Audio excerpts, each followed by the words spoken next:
ይሄ የመጪውን ዘመን ሴኩር ለማድረግ የሚባለው ነገር ከዚህ በፊት ብዙ አሉ አይደል የስልጣኔ እንትኖች ከዚህ ከጥራጥሬ ኮል ምናምን እያለን ነዳጅ ከዛ የኒውክሌሩ ደረስን የኢንተርኔቱ ያጥለቀለቀው ምናምን የሆኑ ነገሮች አሉ።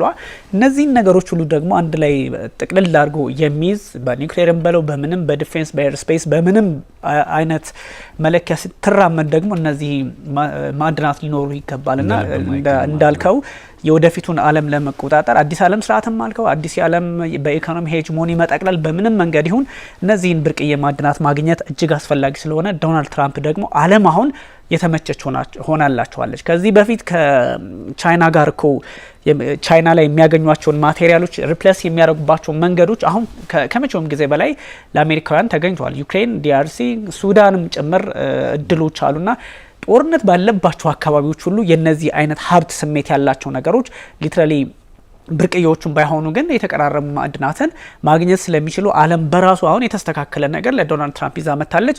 ን ከቻይና ምናልባት ጀርባቸውን መስጠት ቢችሉ እንኳን ዩክሬን ላይ ተጠቃሚ ሊሆኑ ይችላሉና እነዚህ ፕሪሺየስ የሚባሉት የከበሩ ማዕድናት የሚባሉ አሉ።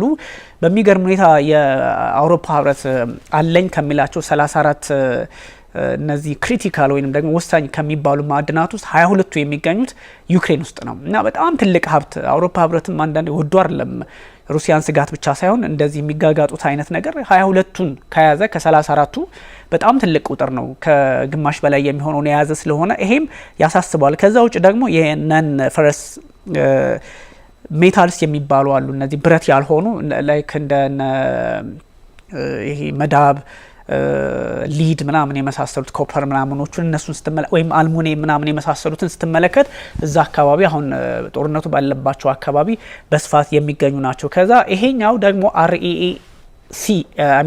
REES ወይም ደግሞ የሬር እርዝ ኤሌመንትስ የሚባሉት ነገር ደግሞ ግሩፖቹ የሚጠሩት በ17 አይደለ ቅድም እንዳነሳው ከነዚህ ውስጥ ደግሞ ላይክ ምንድነው ላታነም የሚባለው ኒዮዲየም የሚባለው ሴሪየም የሚባለው አንደው መጥቀስ የፈለኩትን ያለው እነዚህ ያሉት ዩክሬን ውስጥ ናቸው። ስለዚህ ዶናልድ ትራምፕ እነዚህን ያገኛሉ ማለት ነው። እነ ሴሪየም እነ ኒዮዲየም ምናምን ሲገኙ ደግሞ ምንድነው የሚሆነው? ቅድም አንተ ያነሳው ሀሳብ ጋር አብሮ የሚሄድ ነው። የመጪውን ዓለም የመጪውን ዘመን ሴኩር እንደማድረግ ይቆጠራል። ምክንያቱም እነዚህ ማቴሪያሎች ከ17ቱ እንግዲህ ከ17ቱ የተወሰኑት ቢኖሯት እንኳን ዩክሬን በጣም ሃይሊ አድቫንስድ የሆኑ ቴክኖሎጂዎች የሚጠቀሙባቸው ቁሶች ስፔሻሊ አፕሊኬሽን የሚባሉት ጭምር ከነዚህ ቁሶች ጭምር ግንዛቤ እየተወሰደ በነዚህ የሚሰሩ በቴክኖሎጂ ደረጃ ከፍ ያሉት የሚሰሩት በነዚህ ቅድም ባነሳናቸው በ17ቱ ማዕድናት ውስጥ የሚጠቃለሉት ወይም ደግሞ REES ከሚባለው ጋር አብረው የሚሄዱ ናቸው። ሌላው ደግሞ ዲፌንስ ነው። ዲፌንስ ሲባል እንግዲህ እንትኑን ምንድነው የጦር መሳሪያዎቹን ታመጣለ፣ ኤርስፔስ ስለ ኤሮስፔስ ያለውን ነገር ታመጣለ። እነዚህ ነገር ስትመለከት ደግሞ እንዲሁ የዓለም የወደፊት ሁኔታዋን ስትመለከታት የምትወዳደረው በዚህ መንገድ ነው። በዛ ላይ ሪኒዌብል ታዳሽ ኃይል የሚባሉት ነገሮች ከነዚህ የሚመጡ ናቸው። ስለዚህ አየር ኃይል የስፔስን የመቆጣጠር ጉዳይ፣ መከላከያን የመቆጣጠር ጉዳይ፣ የታዳሽ ኃይልን የማግኘት ጉዳይ እነዚህን ሁሉ ስትመለከት ዓለም ወደፊት የምትሄድባቸው ወደፊት የምትቀጥልባቸው ትሬንዶች ናቸው፣ የግዴታም ናቸው እና ስለዚህ እነዚህ ደግሞ የት ነው ያሉት? ዩክሬን ውስጥ አሉ። ሌላ ቦታም እንዳለ ሆኖ ዩክሬን ውስጥ ደግሞ አሁን ባለው አጋጣሚ አለ። ስለዚህ ለአሜሪካ ምንድነው የሚሆነው? በአንድ ድንጋይ ሁለት ወፍ ነው። አሜሪካን እንደምታውቀው በመከላከያ የሚገዳደራት ሩሲያ ነች። በስፔስ ላይ በታሪክም በማሁን ባለው ሁኔታ እነ ቻይና መጡ እንጂ ሩሲያ ነች። ስለዚህ በአንድ ድንጋይ ሁለት ወፍ ሲባል መከላከያውንም የሩሲያን እዛው ነገሮችን ለመቆጣጠር ያግዛታል። ስፔስ ላይ ያለውን እንቅስቃሴም ለመቆጣጠር ያግዛታል። ዩራኒየም እኮ በጣም በገፍ ወደ አሜሪካ የምትልከው ሩሲያ ነች አይደለ? ስለዚህ እዚህ አካባቢ ያሉ የጦር ቴክኖሎጂዎችን እዛ አካባቢ ያሉ ኤሌመንቶችን ተጠቅማ ያው ዩክሬንና ሩሲያ ያሉበት ጂኦግራፊ ስለሚታወቅ እየተጠቀመች ምናልባት አሜሪካ የማታገኛቸውን ሪሶርሶች እንኳን ተጠቅማ የምታመርታቸው የተለያዩ የጦር መሳሪያዎች ቢኖሩ ሩሲያ አካባቢው ላይ አሁን ደግሞ ቀጥ ብላ አሜሪካ መታለች። ስለዚህ በአንድ ድንጋይ ሁለት ወፍ። በዚህ አጋጣሚ የሩሲያን የስፔስ ላይ ቴክኖሎጂዋን በደንብ ትይዛለች። ሪሶርሱ አላታል ልክ እንደ ሩሲያ የዲፌንሱንም እዛው ትቆጣጠራለች። ሩሲያ የምትጠቀምበትን የመከላከያ ቁስ ምናምን እዛው ደግሞ እሷም አክሰሰብል ይሆንላታል ነገሩ።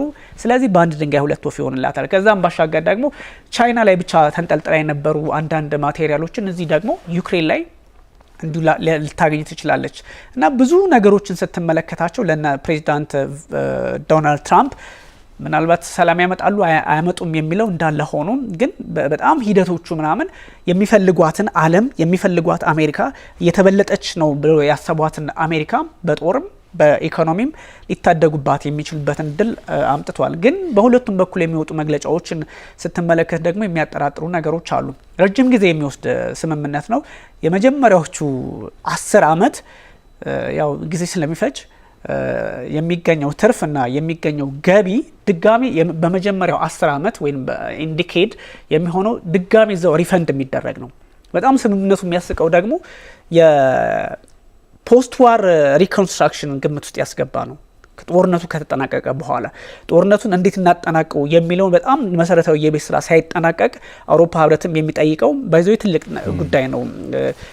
ጦርነት ከተጠናቀቀ በኋላማ እኮ እንደ ማንኛውም የአፍሪካ ሀገር እየተረዱ እና ዩክሬን እንዲሁ ሊኖሩ ይችላሉ እኮ። ግን ጦርነቱ ይጠናቀቅ በሚለው ደረጃ ላይ የነዚህ 4 ግዛቶች የነዛ ፖሮዣ፣ ሉሃንስክ፣ ዶኔትስክ ምናምን ጉዳይ ሳይነሳ ይሄን በሆነ በሄደር ያዙትና ጦርነቱን የክራይሚያን ጉዳይ እርሱት ምናምን እየተባለ የሚደረግ ስምምነት ነው።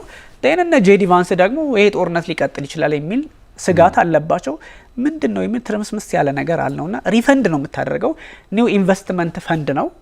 በጣም ባይዞ ያው በጦርነት ስትሸነፍ በዛም ሄድክ በዚህም ሄድክ ደክመሃል። ግን የፕሬዚዳንት ቮሎዲሚር ዜሌንስኪ ሀሳብ በተለይም ትራምፕ ከመጡ በኋላ ያመጧቸውን ሀሳቦች ትራምፕ የሚያስቡት ሙሉ በሙሉ እነዚህ ሚነራሎችን መቆጣጠር ነበረ፣ ወይም ደግሞ በከፊል መውሰድ ነበረ፣ ወይም ደግሞ ያወጣነውን 350 ቢሊዮን እስከ 500 ቢሊዮን የሚደርስ ዶላር ድጋሜ መቀበል አለብን ከነዚህ ነበር የሚለው።